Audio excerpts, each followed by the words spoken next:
This is a virtual reading of Conspirators, To Each His Own Agenda by Mag Gupta.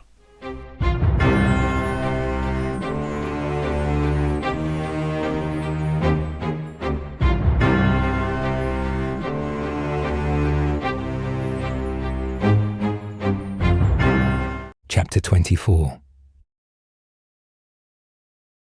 Pharas. Julius was woken in the dead of night by a serving boy. He grunted and shook his head, waving the boy away. The boy apologized and told him that a rider had come in the night with urgent news. Julius nodded and got up. His robe like night clothes tangled around his legs. He told the boy to wake the Swan and the captain from Islesfield. When he was dressed in something thicker, he went down the stairs to the main hall where the rider was waiting for him. It was clear he'd been riding hard, long and fast, as he could barely stand. Julius greeted him and helped him onto the bench, where he could get him something to eat. The Swan was in the hall before the food for the rider had arrived. Once the rider could speak, he gave Julius his pouch, cutting the belt from him with his fish knife. He was so hungry, he could only just tell him which polearm to use. It was a blue galley banner. The Islesfield captain entered the hall. No one ever called him by his name, but simply by the name of Half-Head, due to his huge scar. Julius read aloud. Captain General Tathar has been reinstated and will lead a contingent of 2,000 warriors to reinforce your garrison. Gain a major victory before he and his forces arrive, or he will outrank you in the command, he read. He frowned. Is that all my father thinks about? We will have 3,200, the Swan said, doing the mathematics in his head. I think we'll be very well situated. And with a commander like Tathar, our victories are assured. I don't know, Half-Head grunted, his voice deep and ringing with echoes. We're a small castle, and we don't even have enough room for our forces here. We need to expand the castle immediately, if we have more men to come. I'll set my men to begin an auxiliary fort. We're still waiting on the woodworkers and masons to arrive, Julius agreed. Tathar will most likely be arriving before the army arrives, and he'll try to take command from us. He is welcome to it, the Swan muttered. I make a better knight than a general. You humble yourself, Julius smiled. Wrongly so, my friend. He was reading the rest of the letter. Command of the forces is to go to me. You are my second and he is my third. Half-Head made no show he noticed being left out.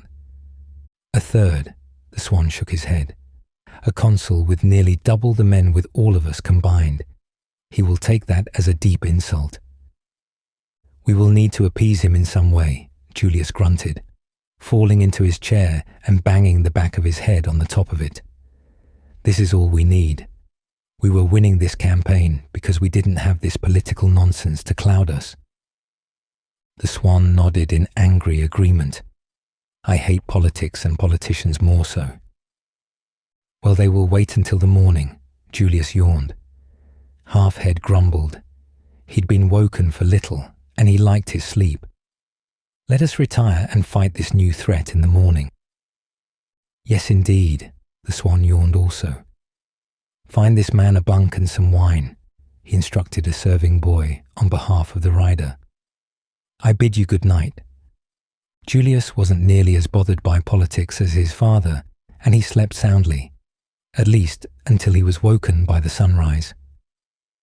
Despite the interruption, he was well rested. He dressed in his battle garb, his armor well polished and dent-free. An astonishing feat for his armorer, given how much combat he'd seen. He linked on his boots and brought his sword. He didn't attach it to his waist, but carried it in his gauntleted hand. Food was offered, but he knew better than to ride into battle on a full stomach. He might be a knight, but he was a man also, and his stomach would remind him if he forgot. His squire an illiterate boy who could only say the word horse, was waiting for him. His horse was standing with him, his tail flicking the boy's head. "Horse," he declared to Julius. "Thank you," Julius nodded. The boy's name was Stallion, after his limited vocabulary. "Horse," Stallion smiled, as Julius clambered on his mount. "Horse, horse, horse," he pointed to the gatehouse, where his knights were preparing for his arrival. "Tell the swan that command is his, and we will return by midday," Julius ordered his squire. "Horse," Stallion nodded. It was clear he understood, but was unable to declare such. Julius smiled down at him and rode out to meet his knights. His ride was uneventful. The pirates were nowhere to be seen, and Julius found himself watching the trading fleets, which were traveling freely for the first time in years. When the sun reached its peak, he turned his band around and returned to Pharas. The castle inn was full motion. The first of the crafters and masons had arrived and were unloading their wares. The swan was pleased to see him. He was a warrior and not a governor of the people, and was clearly struggling to organize the men and women around him. "My lord," he called, rushing over to him and taking his horse. "Thank the ancestors you're here." "Horse," Stallion said irritably, yanking the reins from the swan. "I fear I will be little better suited than you, my friend," Julius said, dismounting. "I should have brought an overseer with me when I left Seaward." "Horse," Stallion nodded in agreement. "We could send a rider to bring one over," the swan suggested. "Yes," Julius said. "Send word to my mother. See if she can organize something for me." "What shall we do in the meantime?" The swan looked around helplessly. His eyes caught the trouble that the knights were having maneuvering their mounts into the castle due to the mass of people. "If we have to fight from this castle, it will be utter chaos." Julius nodded. "Well, Halfhead will get his men to build the fort soon, and the people can claim plots there. It will at least give them some defense while we build up the castle." "Sounds like a sound plan," the swan said. "Any signs of trouble out there?" "None," Julius grimaced. "They may be attacking further up the coast, but we should probably take advantage of the quiet. Take the second band and the Islesfield companies and form a perimeter around the tree line. We'll need to protect the woodworkers."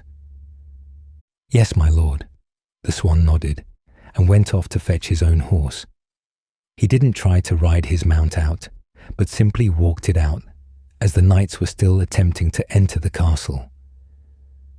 After a long time, the soldiers and knights set off, and Julius happily went into the citadel to eat.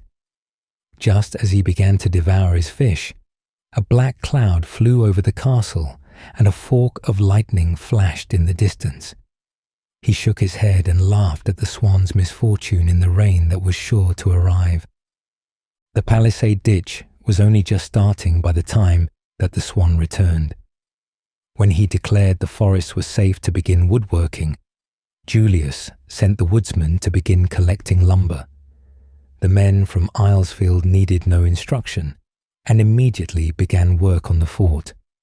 It was an incredible feat of engineering, and by the time the moon had risen, the front access to the castle had a full auxiliary fort for the workers and other labourers. Every day for a week, Julius rode out with his knights to examine the coast. He sent riders to the eastern coast to see if the pirates were raiding there. But for a full week, there was nothing. He was getting worried by this. If the knights became complacent, they might think the mission was done and think about heading back. Some of the knights were getting fatter in their armour as well. Julius was all too aware of the situation. Although the lack of enemies was a blessing, his success in this campaign required an experienced force that was fit and well motivated. The doldrums were starting to affect him as well. His rides were lengthening, and the sight of anything was welcome. But the morale loss when it was discovered to be nothing of worth was even worse. Finally, on the eve of the new week, riders were spotted on the coastal road. Their banners were that of Rome and House Steward. Julius was surprised by this. There was no word of any arrival of anyone. He was watching the riders approach from where he sat on his horse. There was no haste to them, and they continued along the road. Julius gestured to his knights, and they moved to intercept. Travellers along the roads were common enough, but these men were clad in the armour of the citadel court and bearing the official banners. They were men of state. The various horsemen met each other at the top of a hill. The commander of the Roman knights took off his helm. "Who are you to block the road?" he shouted to Julius, who was identifiable by his plumed helm. "Julius," he said, firm and clearly, "son of Alistair. Who are you to bring matters of state unannounced?" "Consul Tathar," the commander said, "appointed to the garrison of Pharas." Julius tilted his head, but his helm chafed his ears, so he removed it. "General," he said to Tathar, who had remained silent during this proceeding. They'd never met before, and he was hardly the image that he had expected. "We had not expected to lay eyes on you for many weeks." "I was eager to see my new command," Tathar grumbled suspiciously. "You are the warden of the coast." "Aye," Julius said. "Do you bear the sign of your command?" Tathar nodded, pulling out a scroll that bore his orders. "Very well, General." Then after a pause, "Follow us, my lord." He turned his horse around and began to lead the way back. He signalled to one of his knights, "Ride on ahead and inform the Swan of the Captain General's arrival and ready the war council." "Yes, my lord," the knight saluted, in the Athenian style of an open palm over his chest. He spurred his horse on and galloped down the road. "I was expecting the coastal road to be better," Tathar said, looking around at the sunken stone road, covered in dirt. "How so?" Julius said, trying to ignore the insult. "The roads in the capital provinces are all paved in white slab." Tathar's tone reeked of alcohol and rudeness. "Past the harbour, the roads are poor and dusty." Julius laughed. "I feel your new command is going to be filled with disappointments, my lord." He smirked at another knight, who grinned back. The ride to the castle passed almost in silence, save for the clapping of hooves and the bells of the ships around them. When they came to the bend in the countryside to go south around the mountain, they could see the castle. "That is my new command?" Tathar spat. "Yes, my lord," Julius smiled. "It's not much, but it has promise. We have command from seaward to Adrianople, and we have line of sight straight to Sicilia." "It looks barely big enough to house 500, Tathar complained. "It isn't," Julius said smoothly. "Our legionaries have been hard at work fitting an auxiliary camp around the castle.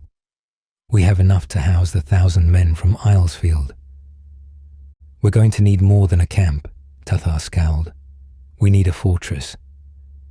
"We've already sent out woodworkers to gather lumber and dig ditches for the wooden stakes," Julius smiled. He looked directly at Tathar. "Welcome to our command together, General." Tathar was not impressed by Julius's smoothness. "I would bathe, my lord," he said. "I have been riding for many days now." "Yes, indeed," Julius said. "You and your men will be given chambers in the Lord's quarter." "Good," Tathar said. "How many men are here at present?" "A little over 1,200, Julius answered. "Just over 100 knights of Athena with several dozen men at arms under my personal command. General Feltor has provided 1,000 men as relief." "And where are those men now?" Tathar jeered. "Securing the woodland," Julius pointed vaguely to the north. "I need to ensure my woodworkers are kept safe." "What could possibly be a danger to those men so close to your capital city?" "Times have been hard on the small folk," Julius shrugged. The life of the brigand is highly tempting to those who have nothing. The North Road is crawling with them. I was thinking of sending some men to clear them out and secure the northern pass, but the thought of king's men against king's men turns my stomach. A commander does not have the luxury of such feelings, Tathar scoffed, thinking Julius of small will. If you have no thirst for battle, I will lead the men against the brigands myself. Please do, Julius invited confidently. I would be happy to see a man such as yourself in action. They entered the castle gatehouse. The men who had busied the courtyard had now dispersed, taking up the spaces outside the castle walls. The camp walls were basic and allowed no space to stand on the walls aside from 4 towers that sat in each corner. There was no gate to the camp. It was simply an open arch, with a shield wall of 12 soldiers standing inside it. They parted and saluted in the Roman fashion as they passed. The Swan and Halfhead were waiting in the war room. Tathar and his captain sat down while the other guardsmen waited by the doorway. Julius settled at the head of the table. The Swan greeted Tathar with all the respect that a knight would have. Tathar was little interested in courtesy, especially at this moment when there was a board by the wall with a large map of the boot-shaped kingdom that was stealing his gaze. The Swan had finished what he was saying, but Tathar didn't respond, which prompted the Swan to look at Julius, as if asking whether Tathar was simple or had fallen asleep with his eyes open. Is this the kingdom I have given my life to defend? Tathar mused. He didn't seem to see any of them.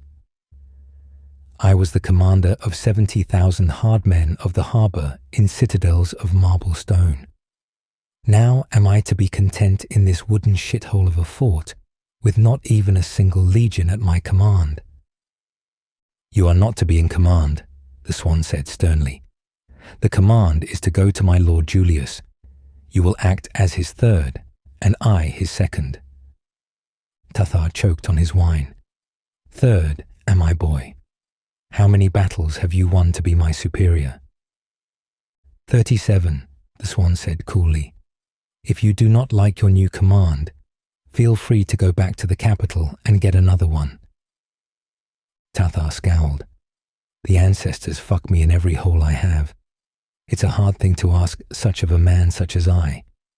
Very well, I will suffer this insult and show you all the folly of your actions. I will show you for the boys that you are. He spat and marched out of the hall. The captain raised an eyebrow at the men of Seaward and drained the remnants of Tathar's cup. I think he likes you, he laughed. The Swan showed no sign of mirth as he wiped the spit from his cheek. You are the citadel commander. I, the captain said. I am Augustus, the bastard. How do you gain a name like that? The Swan said. I am the bastard son of some lord who spent more time in brothels instead of his lady wife. Augustus smiled. So he sent me to the citadel to keep me quiet. Interesting. The Swan also smiled. Men of the citadel are always welcome in the lands of the prince. I certainly hope so, Augustus smiled, just as long as the wine reserves welcome us as well. The cellars are open to you, Captain, Julius chuckled through his smile. But for now, sir, you should remain to hear the battle plans for the defense of the realm. Battle plans? The Swan asked. I was under the impression there was little of war now. These doldrums are making our men sharpen their cocks and not their swords. Julius laughed again. The presence of the citadel guardsmen seemed to loosen men up in many ways, he had heard. The Swan was no different. We have been on the defensive for many months now. The steward has given us something immensely precious. What? Halfhead asked, who had remained indifferent and silent to every word of the conversation until now. Tathar's orders, Julius smiled, holding a scroll in his hand. How did you get that? The Swan frowned. The General's pockets are as loose as his tongue, Julius said coolly. I do disapprove of pickpocketing, but in this case, I believe I can make an exception. He smiled shrewdly as he unraveled the scroll. The steward has given Tathar the rights to join battle against the forces of Gladium by any means that he sees fit. The invasion force is close by and will be ready on his say-so. How does that help us? The Swan demanded. It means we can launch attacks in aggression, Julius beamed. We can finally go on the offensive against them. The Swan suddenly realized what was being said to him. Yes. With the ships that Admiral Mistnir has captured, we can capture their harbours off of the coast, which will mean that the invasion forces of Gladium will only be able to attack us from their shipyard capital itself. Julius smiled, reflecting on the position of Gladium on the far side of the world. We would buy seaward much freedom and breathing room. Where would we start? Sicilia, Julius said, pointing on the map to a large island about 25 miles to the south of where they were. It was a landmass big enough to house 3 cities and a large countryside, were it not for a massive, inert volcano in the middle.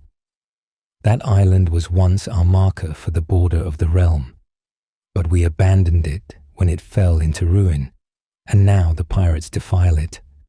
The high hills on that island can shield us from the eyes of the southern side of the crossing, and we will have a base from which we can initiate a naval campaign against Gladium. The Swan nodded. How many men would we need?